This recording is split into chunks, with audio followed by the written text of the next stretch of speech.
मतलब मैंने 2-4 बार तुम्हें थोड़ा सा मार क्या दिया, तुम तो ऐसे बर्ताव करने लगे जैसे मैंने तुम्हें जान से ही मार दिया हो, और ऊपर से तुम मुझे अकड़ भी दिखा रहे हो। तुम्हें शर्म नहीं आती ऐसा करते हुए? अरे तुम्हें तो मेरे पैर धोकर पीने चाहिए, क्योंकि मैंने तुम जैसे बूढ़े थके निचले बुजुर्ग इंसान की सेटिंग अपनी भूली भाली सीधी साधी काम से जवान बहन से करवा दी, और ऊपर से तुम मुझ में पर ही दोष जमा रहे। ऐसे चलते हैं क्या रिश्ते? बताओ यार, माना कि मार देती हूँ मैं थोड़ा बहुत तुम्हें, लेकिन यही तो मेरा प्यार है। इतना कहकर वह एकांश की तरफ देखती है, जिसकी हालत इस समय भिखारियों से भी बदतर थी। उसके कपड़े फटे हुए थे, आंखों के आसपास नीले पीले निशान थे, और उसके बाल चिड़िया के घोंसले जैसे बने हुए थे। वही थोड़ा सा मारने की बात सुनकर एकांश उसे आंखें फाड़ फाड़ कर देखने लगता है कि इसे थोड़ा सा मारना कहते हैं तो इसकी डिक्शनरी में ज़्यादा मारना किसे कहते हैं? क्योंकि यार राविका ने जब जब भी उसे मारा था, कम से कम उसकी बॉडी 1 महीने तक दर्द करती थी। सच कहते हैं लोग, भलाई का तो कोई जमाना ही नहीं है।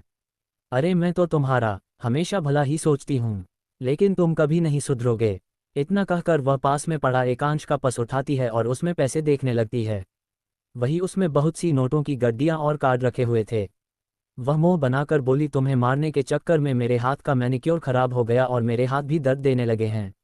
अब मुझे इनका ट्रीटमेंट करवाना पड़ेगा, इसलिए कार्ड ले जा रही हूँ। और इतना कहकर वह सारे के सारे नोट और सारे के सारे कार्ड ले लेती है, और एकांश के हाथ में एक 500 का नोट पकड़ाकर बोली, तुम इसे रख लो। बूढ़े जी, तुम भी क्या याद रखोगे? ओह मैं कितनी ज़्यादा अच्छी हूँ, सबके बारे में कितना भला सोचती हूँ मैं। वैसे तो तुम्हारे बस में पैसे कम है, लेकिन कोई नहीं, मैं काम चला लूँगी। आखिर मैं हूँ ही इतनी अच्छी, पता नहीं भगवान ने मेरा दिल किस धातु का बनाया है, इतना अच्छा है। और इतना बोलकर वह वहाँ से चली गई, एकांश को वही पड़ा छोड़कर। वही एकांश अभी भी वहाँ पर भिखारियों की तरह पड़ा हुआ था।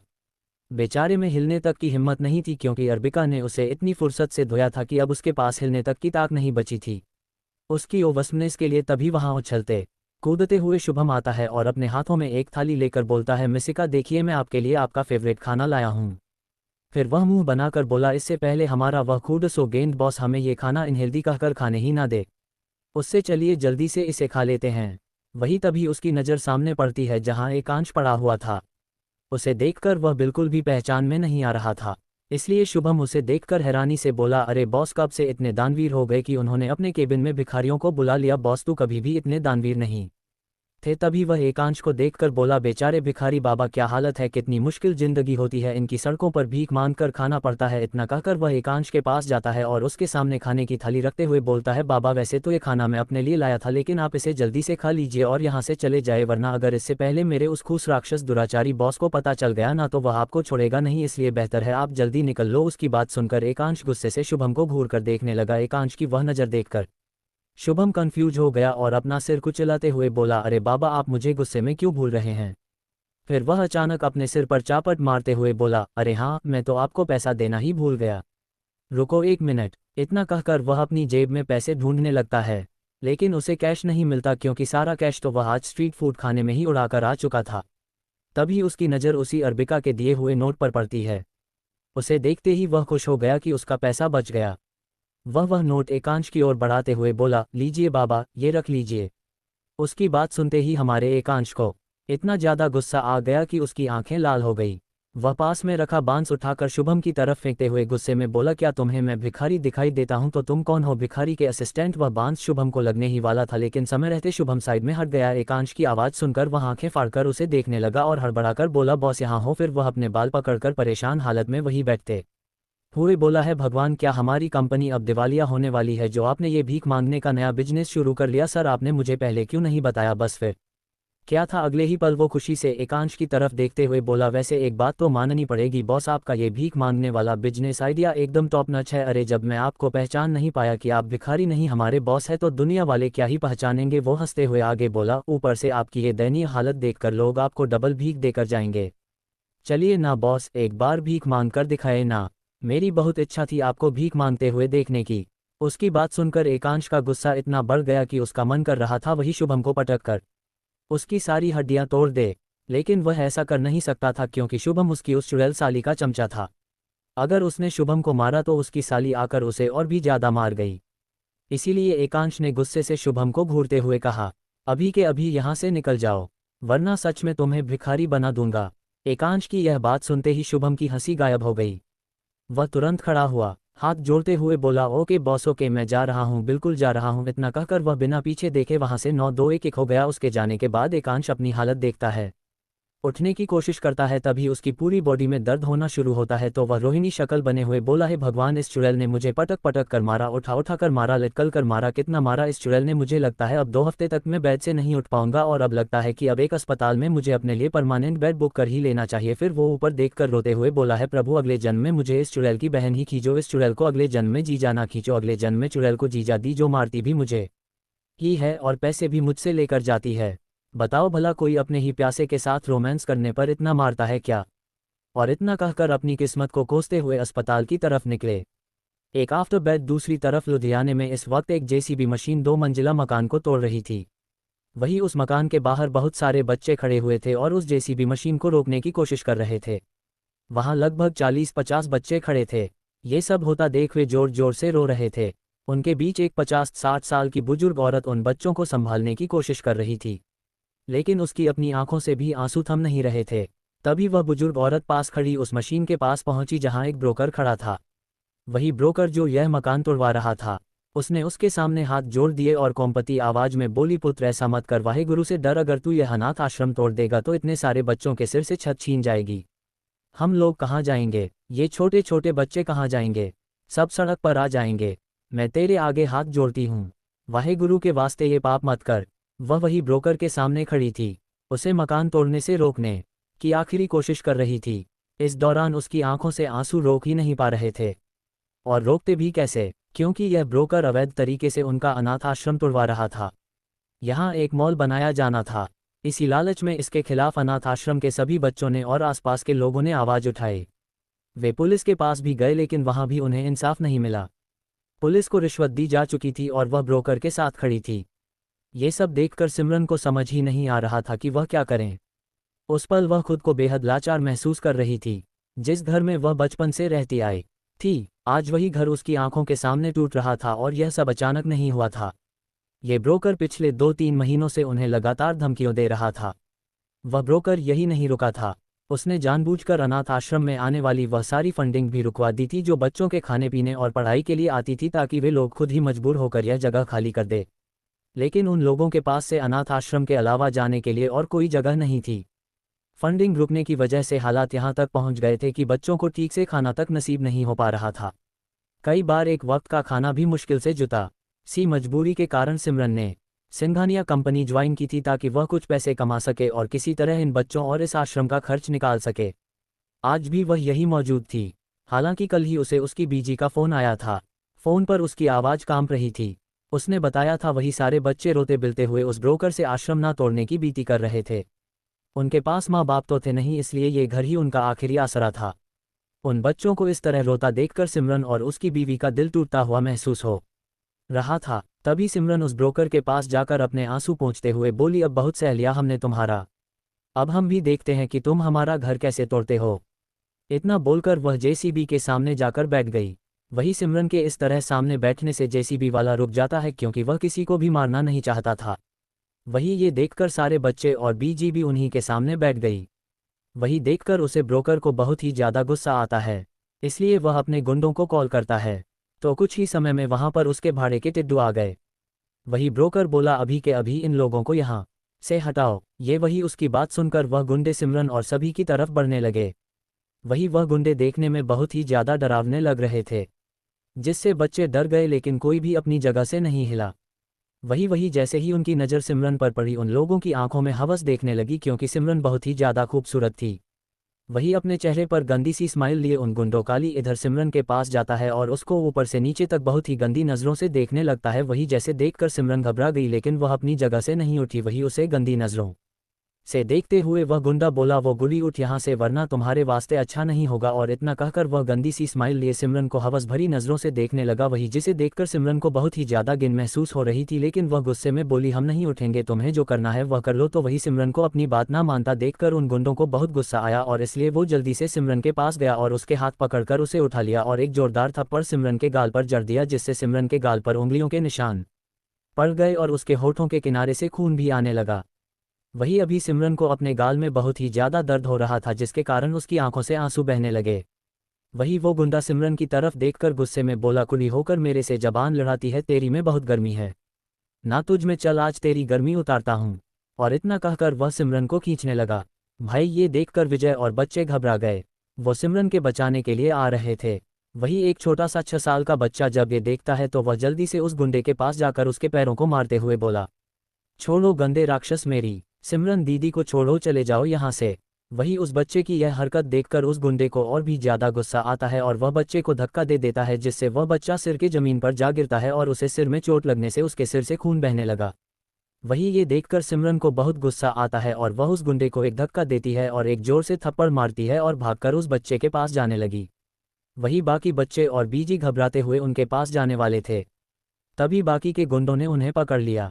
तभी जिस गुंडे को सिमरन ने थप्पड़ मारा था वह आगे आकर सिमरन के बाल पकड़ लेता है और वह गुस्से में बोला, बहुत सारी गर्मी है ना तुझ में, मुझे थप्पड़ मारती है, चल आज तेरी सारी गर्मी उतारता हूँ।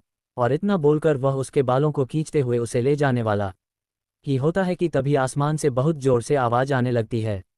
ये देखकर सबका ध्यान ऊपर जाता है और जैसे ही ऊपर देखते हैं तो हैरान हो जाते हैं, क्योंकि आसमान में बहुत सारे चॉपर और एक के बाद एक आते जा रहे थे, जिसे देखकर सब हैरान थे। वही अभी उनकी हैरानी कम होती कि तभी उनमें से 4 चॉपर वही पास ही के पड़े खाली मैदान में उतरने लगे।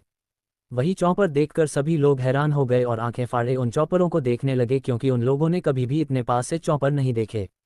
तभी उन चॉपर का दरवाजा खुलता है और पहले उसमें से काले कपड़े पहने खतरनाक हथियार ये बॉडीगार्ड उतरते हैं और उस जगह को कवर करते हैं। और फिर एक चॉपर से एकांश, आरबीआई का और शुभम अपनी आंखों पर शह चढ़ाए एटीट्यूड से बाहर निकले। वही अर्बिका ने इस समय brown tip top brown overcoat और बूट्स पहने थे, जिसमें वह कहरधा रही थी। वही एकांश ने शर्ट पेंट और ब्लैक ओवरकोट पहना था, वह भी बहुत ही ज़्यादा हैंडसम लग रहा था। वही हमारे राज ने यानी शुभम ने भी फॉर्मल शर्ट पट और ओवरकोट पहना था, जिसमें वह भी बहुत ही ज़्यादा हैंडसम लग रहा था। वही इस वक्त वो लोग किसी हॉलीवुड मूवी के स्टार की तरह लग रहे थे, जिससे सब लोग उन्हें आंखें फाड़े देख रहे थे। वही जब सिमरन शुभम को देखती है तो वह हैरान हो गई और उसके मुंह से निकलता है, राजी। वही यह आवाज़ सुनकर शुभम ने सामने देखा। जैसे ही उसने सामने देखा उसकी आंखें गुस्से से लाल हो गई, क्योंकि उसी गुंडे ने अभी भी सिमरन का हाथ पकड़ा था। ये देखकर शुभम को बहुत ही ज़्यादा गुस्सा आता है, इसलिए वह जल्दी से सिमरन के पास जाता है और उस गुंडे को एक पंच चक देता है। वही उसका पंच इतना ज़्यादा तेज था कि उस गुंडे का जबड़ा हिल गया। आखिर होगी क्यों ना, हमारा शुभम बहुत ही अच्छा फ़ायदा था। आखिर एशिया के नंबर 2 रिचेस्ट मैन का असिस्टेंट कोई ऐसे ही थोड़ी ना बन जाता है। वही इस समय उसकी आंखें गुस्से से लाल थी, वह लगातार उस गुंडे को मारे ही जा रहा था, जिससे उसकी दरचीखें पूरी जगह पर होने लगी। वही जिसे देखकर बच्चे डर गए। वही बाकी सब हैरानी से शुभम को देख रहे थे। वही ये देखकर ब्रोकर और बाकी के गुंडे की तो डर से हालत खराब हो गई थी, क्योंकि उन तीनों को देखकर बोलो इतना तो समझ गए थे कि यह लोग कोई मामूली इंसान नहीं है। वही शुभम लगातार उसे गुंडे को मारते हुए यही बोले जा रहा था कि तूने मेरी सिमरन को हाथ कैसे लगाया। वही उसको इस रूप में देखकर तो एक पल को सिमरन भी डर गई, क्योंकि उसने कभी भी शुभम को इतने गुस्से में नहीं देखा था। शुभम उससे बहुत प्यार से पेश आता था। वही जब अर्बिका और एकांश देखते हैं कि शुभम के इस रूप से सारे बच्चे और सिमरन डर रहे हैं तो एकांश अपनी ठंडी आवाज में बोला, बस शुभम शांत हो जाओ, अब हम इनको की सजा देंगे, लेकिन अभी रुक जाओ। वही उसकी बात सुनकर शुभम उसे गुंडे को छोड़ देता है, जिससे वह गुंडा जमीन पर जागता है, क्योंकि शुभम के मारने की वजह से उसकी हालत खराब हो गई थी। तभी शुभम सिमरन को देखता है, जो इस समय डरते हुए उसे देख रही है। देखकर उसे बुरा लगता है। तभी वह अपने गुस्से को जैसे तैसे कंट्रोल करता है। फिर वो सिमरन के पास जाकर उसे जोर से हग कर लेता है। भाई शुभम के इस तरह करने से सिमरन अपनी जगह जम जाती है और उसके दिल की धड़कन बढ़ जाती है।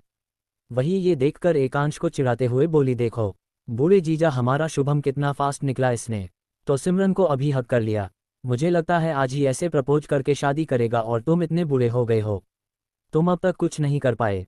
वही उसकी बात सुनकर एकांश खींचते हुए बोला, हाँ, क्योंकि उसके पास तुम्हारे जैसी चुड़ैल साली नहीं है ना, जो अपने जीजा और बहन के हर मामले में टांग उड़ाए, और अगर जीजा बहन के पास जाने की कोशिश करे तो उसको भी दो है ना। वही उसकी बात सुनकर आर्मी का मुंह बन गया। तभी शुभम उससे दूर होते हुए फिक्र में बोला, सिमरन तुम इतनी बड़ी प्रॉब्लम थी तो तुमने मुझे पहले क्यों नहीं बताया, क्या तुम मुझे अपना दोस्त नहीं मानती। वही उसकी बात सुनकर सिमरन चुप हो गई। ऐसा नहीं था कि वह प्रॉब्लम के बारे में शुभम को बताना नहीं चाहती थी, लेकिन वो उसे किसी भी प्रॉब्लम में नहीं फंसाना चाहती थी। वही हमारी सिमरन को अब तक पता नहीं था कि हमारा शुभम एकांश का असिस्टेंट है। उसे अब भी लगता था कि शुभम सिंघानिया एंटरप्राइज का कोई मामूली सा एम्प्लॉय है, वरना सीईओ के असिस्टेंट को कहा इतना टाइम कि वह 12 घंटे तक उसके साथ पंचायत करें, उसके साथ चुगली करें। वही सब सोच रही थी। तभी शुभम बोला तुम कुछ बोल क्यों नहीं रहे हो सिमरन। तो उसकी बात सुनकर सिमरन बोली वह राजीव हो। उसकी बात सुनकर शुभम बोला तुम ये बोबो क्या कर रही हो। तुम्हें पता है तुम्हें इतने दिन ऑफिस में ना देखकर मेरी क्या हालत हो गई थी, और एक तो तुमने कोई छुट्टी दी एप्लीकेशन नहीं दी। कितना परेशान हो गया था मैं तो तुम्हारे लिए, मेरी तो चिंता के मारे जान ही निकली जा रही थी। वही जब सिमरन ये सुनती है कि शुभम को उसकी फिक्र हो रही थी तो ये सुनकर सिमरन के दिल की धड़कन बढ़ जाती है और वह बहुत ही ज़्यादा खुश हो जाती है, क्योंकि इतने समय से वह भी शुभम को पसंद करने लगी थी, बस उससे यह बात बोलने की हिम्मत नहीं कर पा रही थी। वही वह प्यार से शुभम को देख रही थी। तभी वह ब्रोकर बोला ये सब क्या है। हाँ, आप लोग ऐसा कैसे कर सकते हैं, हमारे काम में बीच में कैसे रुकवा सकते हैं। हाँ, और आपने हमारे आदमी को कितना मारा, इसके लिए मैं आपकी पुलिस में कंप्लेंट कर सकता हूँ। वही उसकी बात सुनकर अराबिका और एकांश के चेहरे पर एक डेविल स्माइल आ गई। तभी एकांश डेविल स्माइल के साथ बोला तो क्या तुम 2 करोड़ के आदमी मुझे यानी कि सिंघानिया कॉरपोरेशन के सीईओ को धमकी दोगे, और क्या कहा तुमने कि तुम पुलिस में मेरी शिकायत करोगे। मैं भी ये देखने के लिए बहुत एक्साइटेड हूँ कि कौन सी पुलिस मेरे खिलाफ शिकायत लिखती है। इतना बोलकर उसके चेहरे पर एक केवल स्माइल आ गई। वही जब उसे ब्रोकर और सिमरन ने ये सुना कि एकांश सिंघानिया कॉरपोरेशन का सीईओ है तो वह तो बिल्कुल हैरान हो गए। तभी सिमरन डर गई और डरते हुए शुभम का हाथ पकड़ते हुए बोली जी राज जी, इतने बड़े बड़े लोग यहाँ पर क्या कर रहे हैं जी। क्या ये हमारी कंपनी के वही सीईओ है जो बहुत खड़ूस और राक्षस है जिनसे लोग डरते हैं। तो फिर ये यहाँ क्या कर रहे हैं जी। क्या यह मुझसे पैसे लेने आए हैं, क्योंकि मैंने इनकी जॉब छोड़ दी। हाँ जी। और इतना कहकर डरते हुए बड़ी ही मासूमियत से वह शुभम को देखने लगी। वही उसकी बात सुनकर शुभम को उस पर बहुत ही ज़्यादा प्यार आया। वही यह बात सिमरन इतनी तेज बोली थी कि अर्पिका और एकांश को भी सुनाई दे गई। वही जब उसने अपने लिए राक्षस और खर्च सुना तो वह घूरकर सिमरन को देखने लगा। वह यही सोच रहा था कि शुभम ने अपने लिए भी बिल्कुल अपने जैसी ही पीस ढूंढी है। बताओ ये लड़की ऐसा कैसे सोच सकती है कि वह कुछ शून्य के लिए अपनी करोड़ों की मीटिंग छोड़कर यहाँ उससे कुछ शून्य लेने आ जाएगा। वह तो बस यहाँ अपने असिस्टेंट कम बेस्ट फ्रेंड की लव स्टोरी को पूरा करने आया था, लेकिन यहाँ तो उसकी बीवी ही उसकी इज्जत कर रही है। क्या यह इज्जत रह गई है उसकी। और यह सोचकर वह चुनचिलाते हुए अपना सिर झटक देता है। वही यह सब देखकर अर्बिका को हंसी आ गई और वह हंसने लगी। उसकी बात सुनकर शुभम हंसते हुए बोला नहीं सिमरन, बॉस से पैसे मांगने नहीं आए हैं। तो सिमरन बड़ी मासूमियत से बोली तो किस लिए आए हैं जी। दरअसल बॉस को जब पता चला कि तुम मुसीबत में हो तो वह तुम्हारी और इन सारे बच्चों की मदद करने आए हैं। उसकी बात सुनकर सिमरन की हैरानी की कोई सीमा नहीं रही। वही वह ब्रोकर और सभी गुंडों ने और बच्चों ने जब ये सुना कि एकांश उन लोगों को बचाने आया है तो वह भी बहुत ज़्यादा हैरान हो गए। वही ब्रोकर की तो डर के मारे हालत ही खराब हो गई। उसे समझ में नहीं आ रहा था कि इतने छोटे लोगों का बिजनेस वर्ल्ड में डेविल कहे जाने वाले एकांश सिंघानिया से कैसे ताल्लुक हो सकता है। उसने इल्लीगल तौर पर यह आश्रम तोड़ने की कोशिश की, पता नहीं अब ये काम उसका क्या हाल करेगा। यही सोचकर उसके माथे पर ठंडा पसीना बहने लगा। वही जब वह देखता है कि उसे सब किसी का ध्यान उसके ऊपर नहीं है तो वह वहां से भागने की सोचता है, लेकिन वह वहां से भाग पाता उसे पहले ही बॉडीगार्ड उसे पकड़ लेते हैं। वही उनके पकड़ने से वह ब्रोकर झटपटाते हुए बोला मुझे छोड़ दो छोड़ दो, तुम लोग मेरे साथ कुछ नहीं कर सकते, मुझे यहाँ से जाने दो।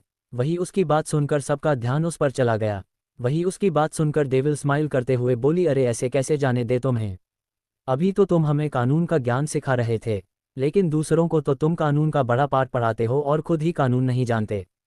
तभी तो तुम इन मासूम बच्चों का घर इनसे छीनने वाले थे, वह भी इल्लीगल तौर पर कोई बात नहीं, हम आ गए हैं ना, हम तुम्हें कानून अच्छे से सिखा देंगे। वही उसने इतना ही बोला था कि तभी वहां पर 8 से 10 पुलिस की गाड़ियां आ गई और उसमें से पुलिस ऑफिसर बाहर निकली। तभी वहां का कमिश्नर जल्दी से कार से उतरता है। इस समय वह बहुत ही ज्यादा घबराया और डरा हुआ था, जिस कारण उसके माथे पर ठंडा पसीना बह रहा था। तभी वह कमिश्नर एकांश और आर्विका को सैल्यूट करता है और फिर घबराते हुए बोला क्या हुआ सर, कोई प्रॉब्लम है जो आपको यहाँ पर आना पड़ा, हमसे कोई गलती हो गई क्या। उसकी बात सुनकर एकांश अपनी ठंडी खतरनाक आवाज में बोला कमिश्नर सर, लगता है आप अपनी ड्यूटी करना भूल गए हैं और आपको अपनी जॉब से प्यार नहीं रहा। वही एकांश की इतनी ठंडी आवाज सुनकर पहले तो वह कमिश्नर बहुत ही ज्यादा डर गया।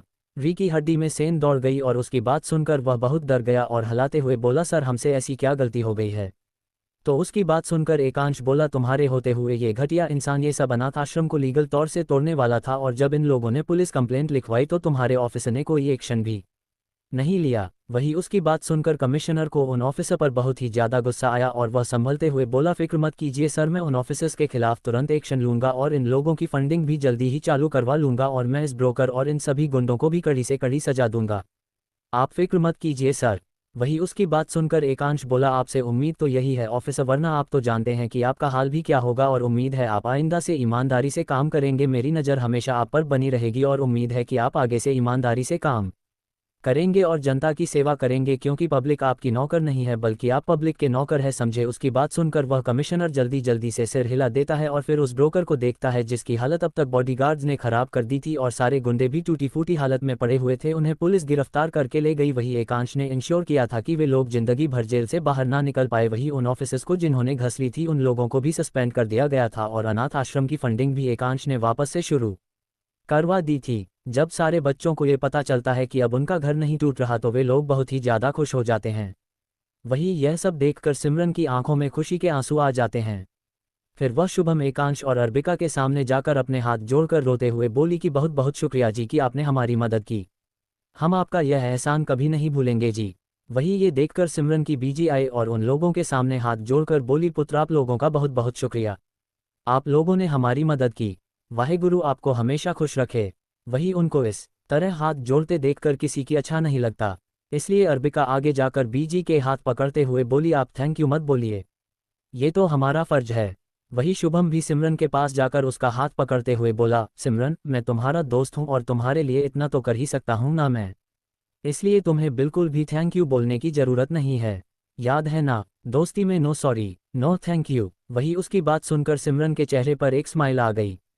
वही वह बच्चा जिसे चोट लगी थी, अब तक उसका भी एक बॉडीगार्ड ने बैंडेज कर दिया था, वह आगे आकर अरिका की तरफ देखकर बोला, परी दीदी आपका बहुत बहुत शुक्रिया, आप बहुत ही अच्छी हो, आपने तो उन बुरे लोगों को भगा दिया, आप तो बहुत ही ज़्यादा बहादुर हो। वही उसकी बात सुनकर अरिका उस छोटे से बच्चे को देखती है जो बहुत ही ज़्यादा क्यूट था। उसे देखकर अरिका उसके गाल खींच देती है और वह बोली, और तुम भी बहुत ही ज़्यादा बहादुर हो और क्यूट हो।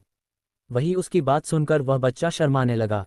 वही बच्चों की जिद की वजह से वे लोग थोड़ी देर के लिए अनाथ आश्रम में रुके, बच्चों के साथ खेल रहे थे, जिसे देखकर बीजी और सिमरन बहुत ही ज़्यादा हैरान थी कि इतने बड़े लोग होने के बावजूद भी उन जैसे मामूली लोगों के साथ कितने अच्छे से बर्ताव कर रहे थे, वरना अगर किसी के पास थोड़े पैसे आ जाते थे तो वे उन लोगों को ऐसे ट्रीट करते थे जैसे वे कोई कचरा हो।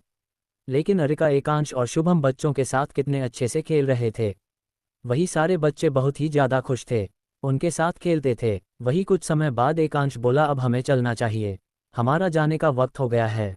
वही उसकी बात सुनकर सिमरन का दिल बहुत ही ज़्यादा उदास हो गया कि अब शायद कभी वह शुभम को नहीं देख पाएगी, क्योंकि वह उनके साथ नहीं जाने वाली थी। वह सिर्फ वहाँ पर जॉब करने के लिए गई थी ताकि वह बच्चों का खर्च निकाल सके, लेकिन अब यहाँ फंडिंग शुरू हो गई थी तो उसे ज़्यादा पैसों की ज़रूरत नहीं थी और वह अपने परिवार को कहीं भी छोड़कर नहीं जाना चाहती थी, इसलिए वह यहीं पर कोई छोटा मोटा काम करने की सोच रही थी। उसे अब तक शुभम की आइडेंटिटी के बारे में भी पता चल गया था कि वह एकांश का असिस्टेंट है। ये सुनकर सिमरन ने अपनी फीलिंग्स को दिल में ही दबाने का सोचा, क्योंकि शुभम इतना बड़ा आदमी था, वह उसके जैसी लड़की से क्यों ही शादी करेगा। वैसे भी उसके लिए तो एक से एक बढ़कर लड़कियों की लाइन लगी होगी और उसे कहीं ना कहीं डर था कि अगर उसने शुभम को अपनी फीलिंग ही बता दी तो कहीं उनकी दोस्ती भी ना अटक जाए तो क्या होगा, इसलिए उसने चुप ही रहना बेहतर समझा। वही एकांश की बात सुनकर शुभम सिमरन की तरफ देखकर बोला, चलो सिमरन सिमरन तुम अपना सामान पैक कर लो, हम अभी निकलने वाले हैं। वही उसकी बात सुनकर बच्चे बहुत ही ज़्यादा दुखी हो गए, क्योंकि वो सिमरन को बहुत पसंद करते थे। इसी वजह से एक बच्चा बोला, सिमरन दीदी तो फिर से हमें छोड़कर जा रहे हो। उस बच्चे की बात सुनकर सिमरन उसके सिर को सहलाते हुए बोली, नहीं बच्चा, मैं अब कहीं भी तुम लोगों को छोड़कर नहीं जाऊंगी। उसकी बात सुनकर सारे बच्चे खुश हो गए, लेकिन शुभम कंफ्यूज हो गया और सिमरन को देखकर पूछा, सिमरन तुम ये क्या कह रही हो। तो उसकी बात सुनकर सिमरन ने कहा, मैं सही कह रही हूँ शुभम जी, मैं तो वहाँ नौकरी सिर्फ इन बच्चों के लिए ही करती थी, लेकिन अब हमारी परेशानी खत्म हो गई है, तो अब मैं यही रहकर कोई छोटा मोटा काम कर लूँगी, क्योंकि वहाँ के बड़े लोग और उनकी बड़ी बड़ी बातें मुझे समझ में नहीं आती और वह ज़िंदगी मेरे लिए नहीं है। वही उसकी बात सुनकर शुभम के चेहरे की मुस्कान गायब हो गई। भाई कुछ समय बाद सब लोग आश्रम के बाहर खड़े थे, वही वे लोग अब जाने वाले थे। वही इस समय सिमरन और शुभम एक दूसरे को देख रहे थे, वे दोनों ही एक दूसरे को छोड़कर नहीं जाना चाहते थे, वे बस एक दूसरे को कोगी भरकर देख रहे थे, फिर पता नहीं कब एक दूसरे को देख पाएंगे। वही एकांश और अर्बिका भी शुभम की यह मनोस्थिति समझ रहे थे, लेकिन वे उसे थोड़ा सा परेशान करना चाहते थे, इसलिए अर्पिका बोली, चलो राज अब हमें देर हो रही है, अब हमें निकलना चाहिए। वही यह सुनकर सिमरन और शुभम के दिल में बेचैनी बढ़ गई। तभी शुभम सिमरन को देखते हुए बोला, अब मैं चलता हूँ, तो सिमरन भी जबरदस्ती स्माइल लाते हुए बोली जी वही शुभम इतना बोलकर जा रहा था।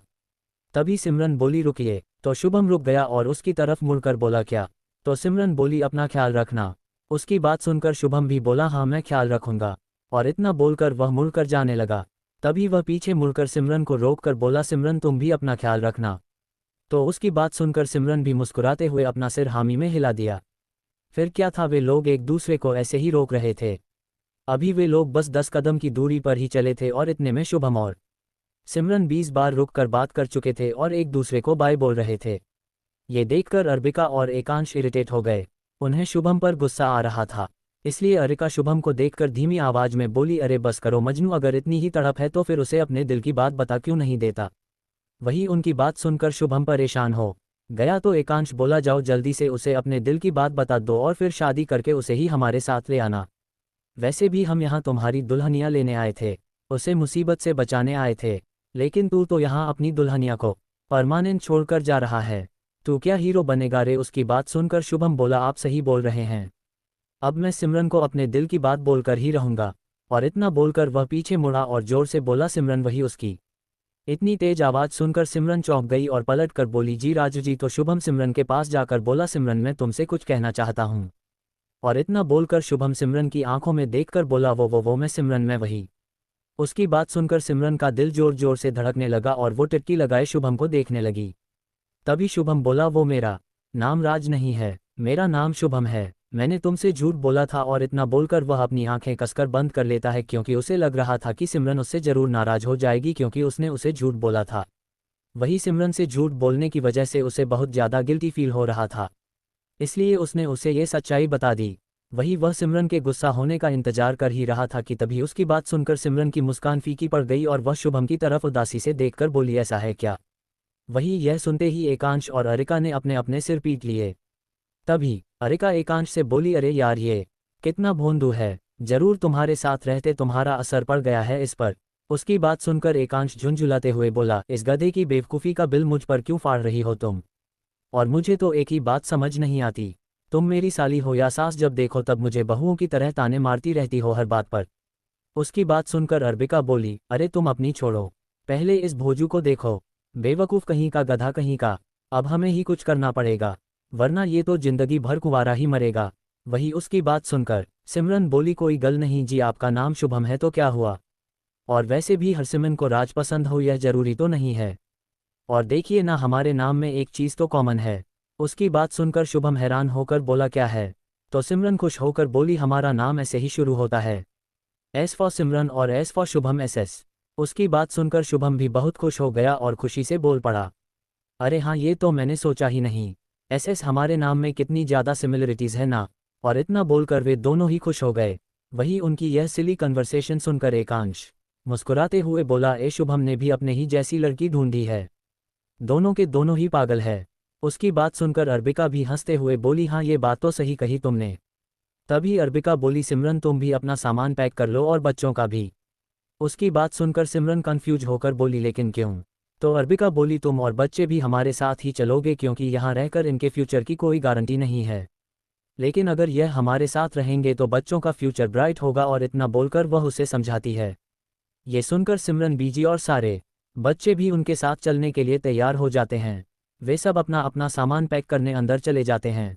उन्हें जाते देख शुभम बहुत खुश हो जाता है और उनके अंदर जाते ही वह हंसकर रेखा और एकांश को गले लगाकर बोलता है thank you thank you so much, आप दोनों बेस्ट हो। उसके इस तरह करने से वे दोनों थोड़े हैरान हो जाते हैं, लेकिन उनके चेहरे पर एक छोटी सी मुस्कान आ जाती है और वे शुभम के कंधे थपथपा देते हैं। कुछ समय बाद सारे बच्चे सिमरन और बीजी कार से एयरपोर्ट के लिए निकल जाते हैं।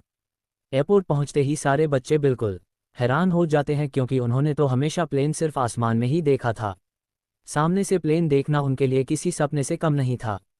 फिर बच्चे प्राइवेट प्लेन में बैठते हैं।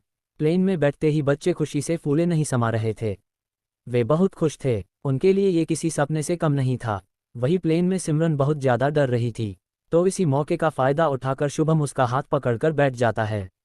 कुछ घंटों बाद में लोग मुंबई पहुंच जाते हैं। मुंबई पहुंचने के बाद अर्बिका और एकांश बच्चों को मॉल ले जाते हैं और थोड़ी शॉपिंग करवाते हैं और सारे बच्चों के लिए कपड़े लेते हैं क्योंकि उनके कपड़े बहुत ही ज़्यादा पुराने थे। वही एक अच्छे से 5 स्टार होटल में डिनर करने के बाद उनकी कारें एक बड़े से ग्राउंड के सामने रुकती है। उसके बाद सभी कार से बाहर निकलते हैं तो सारे बच्चे बड़ी ही एक्साइटमेंट में उस जगह को आंखें बड़ी बड़ी करके देखते हुए बोले, हम यहाँ पर क्या कर रहे हैं दीदी। तो आरबी का मुस्कुराते हुए बोली, बच्चों आज से आप लोग यहीं पर रहोगे, आज से यही आपका नया घर है। वही उसकी बात सुनकर सारे बच्चे सिमरन और डीजी की तो आंखें बाहर आने को थी, क्योंकि सामने एक बहुत ही बड़ी 4 मंजिला बिल्डिंग बनी हुई थी जो बहुत ही खूबसूरत थी। उसके साथ ही एक बहुत बड़ा ग्राउंड भी था। वही यह अनाथ आश्रम था जो कि अर्बिका का था। इस अनाथ आश्रम के सभी बच्चों की देखरेख और उनके सारे खर्च वही उठाती थी।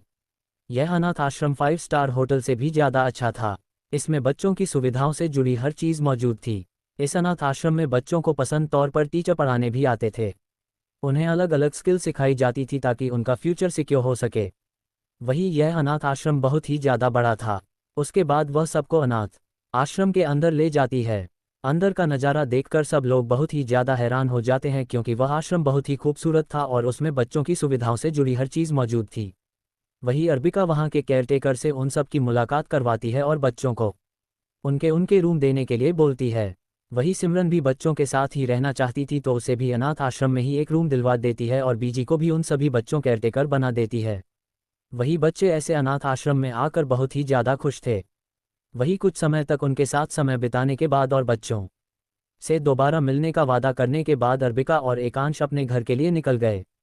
वही दूसरी तरफ रायजादा मेंशन, वही इस समय शाम हो रही थी इसलिए सब लोग लिविंग रूम में बैठे हुए बातें कर रहे थे। तभी अचानक वहां की सारी लाइट्स बंद हो गई। ये देखकर सब लोग हैरान हो गए। तभी अनुजी घबराते हुए बोली, यह क्या हुआ। तभी उसी पल उस रूम में जोर से म्यूजिक बजने लगा। बचाना आए हसीनों में आ गया ला ला ला ला। अब इससे आगे का गाना आप सोच लेना या लेना। और जैसे ही गाना बजा वैसे ही वहां की सारी लाइट्स एक साथ चल उठी। ये देखकर सब लोग हैरानी से सामने देखने लगे, जहां एक क्यूट सा लड़का पूरे जोश के साथ उस गाने पर डांस कर रहा था। वही उस लड़के को देखकर सब लोग पहले तो चौंक गए, फिर अगले ही पल उनके चेहरे पर खुशी आ गई, क्योंकि यह था रायजादा परिवार का सबसे छोटा और घर का सबसे लाडला सदस्य अंश रायजादा। वही अंश अभी डांस कर ही रहा था कि तभी वहां पर आ गई। वही इस समय उसे सिर्फ अंश की पीठ दिखाई दे रही थी, उसका चेहरा नहीं दिखाई दे रहा था। वही जब अर्बिका अंश को इस तरह नाचते देखती है तो वह कंफ्यूज हो गई और मन ही मन बोली, मम्मी डैडी ने हमारे घर पर जोकर बुलवाया है क्या नाचने के लिए, जो ये यहाँ पर नाच रहा है। फिर वह अंश का डांस देखकर मुंह बनाकर बोली, लेकिन ये तो बिल्कुल भी अच्छा नहीं नाच रहा, इससे अच्छा तो मद्दारी का बंदर नाचता है। अभी डैडी से कहती हूँ कि इसके पैसे काटे, इसे तो ठीक से मुजरा भी नहीं किया जाता। और इतना बोलकर बोली डैडी। वही उसकी आवाज़ सुनकर सबका ध्यान अंबिका की तरफ चला जाता है। वही यह आवाज़ सुनकर अंश की भी सिकुड़ जाती है और वह भी मुड़कर अंबिका को देखता है तो उसका चेहरा गुस्से से लाल हो। To be continue. आरिका का तीसरा भाई वही हमारी अर्बिका ने भी जब अंश का चेहरा देखा तो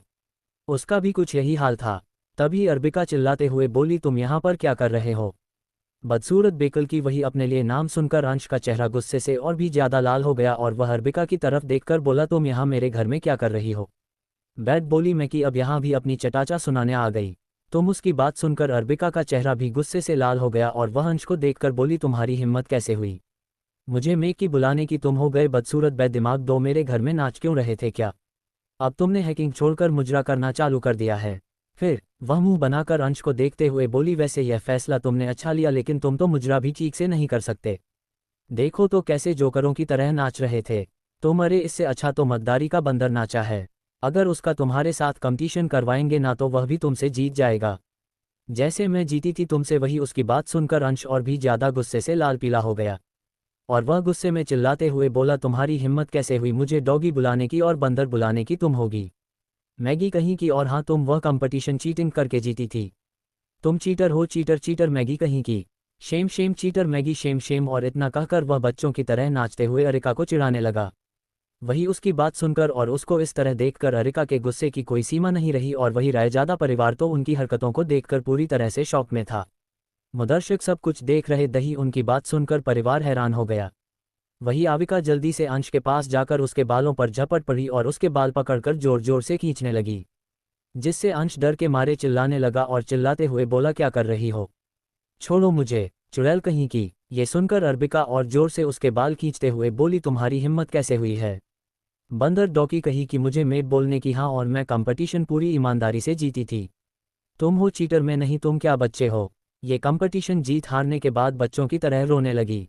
तुम्हारी हरकत देखकर तो मुझे लगता है तुम्हें हैकिंग कंपटीशन नहीं बल्कि डाइवर कंपटीशन में पार्ट लेना चाहिए, क्योंकि तुम वही काम अच्छे से कर सकते हो, रोना और अपना डायपर गंदा करना। उसकी बात सुनकर अंश को बहुत ही ज़्यादा गुस्सा आया और वह गुस्से में भड़कते हुए बोला, मैं बच्चा नहीं हूँ समझी, और मेरे बाल छोड़ो। उसकी बात सुनकर अर्का भी वैसे ही बोली, नहीं छोड़ेंगी, क्या कर लोगे तुम। उसकी बात सुनकर अंश भी उसके बालों को पकड़कर खींचते हुए बोला, ये कर लूंगा। और वह दोनों ऐसे ही बहसबाजी करते हुए एक दूसरे के बालों पर झपट पड़े और एक दूसरे के बाल खींचने लगे। वही इस समय वह दोनों चिल्लाते हुए एक दूसरे के बाल खींच रहे थे। तभी अर्बिका की नज़र जय जी पर पड़ी तो उन्हें देखकर अंश के बाल खींचते हुए वह बोली, डैड देखिए ना, यह पागल गधा कैसे मेरे बाल खींच रहा है, डैड आप इसको रोकिए। उसकी बात सुनकर अंश बोला, लेकिन वो मुझे क्यों रोकेंगे, हाँ वह मेरे डैड है, वो तुम्हें रोकेंगे क्योंकि तुम पागल हो, मैं नहीं। और इतना बोलकर वह जय जी की तरफ देखकर बोला, डैड बचाए मुझे इस पागल में किसे। वही उसकी बात सुनकर अंबिका बोली, तुम्हारी हिम्मत कैसे हुई मेरे डैड को अपना डैड बोलने की, वह मेरे डैड है। तो अंश भी बोला, नहीं वह मेरे डैड है, तुम्हारे नहीं। बस फिर क्या था, वह लोग मेरे डैड कहते हुए फिर से एक दूसरे के बाल जोर जोर से खींचने लगे। वही उनकी हरकत देखकर अब जय जी होश में आए और उन्हें रोते हुए बोले, क्या कर रहे हो तुम दोनों, मैं तुम दोनों का डैड हूँ। वही जय जी की यह बात सुनकर वह दोनों शॉक हो गए और दोनों ही चिल्लाते हुए बोले, क्या ऐसा कैसे हो सकता है, अरे आप हम दोनों के डैड कैसे हो सकते हैं, क्या आपने हमारी मम्मा को धोखा दिया है, क्या यह मेरा सौतेला भाई बहन है। वही उनकी बात सुनकर जय जी का मुंह खुला का खुला रह गया और वहाँ आंखें फाड़े अंश और अरिका को देखने लगे। वही उन दोनों की बात सुनकर सभी लोगों ने अपने मुंह पर हाथ रख लिया। वही अंश के मन में अलग ही खिचड़ी पक रही थी। वह सोच रहा था कि उसकी बहन से मिले हुए इस अंश को 2 मिनट भी नहीं हुए और अंश ने उसे अपने जैसा नमूना बना लिया। उसकी इतनी इंटेलिजेंट बहन कैसे बेफिल्म की तरह बिहेव कर रही है। अब उसे आबिका को अंश से दूर रखना पड़ेगा, वरना यह नमूना अंश उसकी नाजुक सी प्यारी सी मासूम सी बहन को भी अपनी तरह नमूना बना लेगा।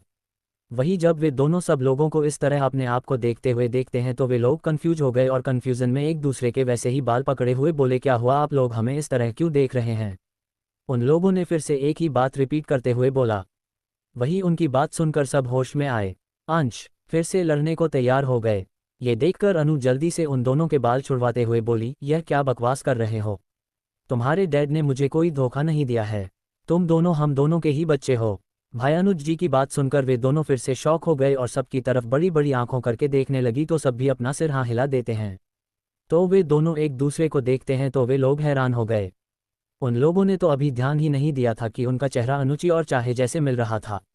वही अंश और अरिका इस समय एक दूसरे के जुड़वा भाई बहन लग रहे थे क्योंकि वे दोनों ही बिल्कुल अनुची इसी तरह देखते थे। वही उन दोनों को यकीन नहीं हो रहा था कि वे दोनों एक दूसरे के भाई बहन हैं। वही अंश तो अरिका को अजीब नज़रों से देख रहा था क्योंकि अंश ने उसे कहा था कि उनकी बहन बहुत ही ज़्यादा मासूम नाजुक छुई मुई क्यूट और प्यारी है, लेकिन उसे अर्बिका कहीं से भी मासूम नाजुक और छुई मुई नहीं लगी। उनकी पहली और इस मुलाकात के बाद वही अर्बिका भी यही सोच रही थी कि कैसा जोकर भाई मिला है उसे, उसके दोनों भाई तो बहुत अच्छे हैं लेकिन उसका ही छोटा भाई तो अकल से पैदल है। वही इस समय उन दोनों ने ही एक दूसरे के बालों को मुट्ठी में भर रखा था।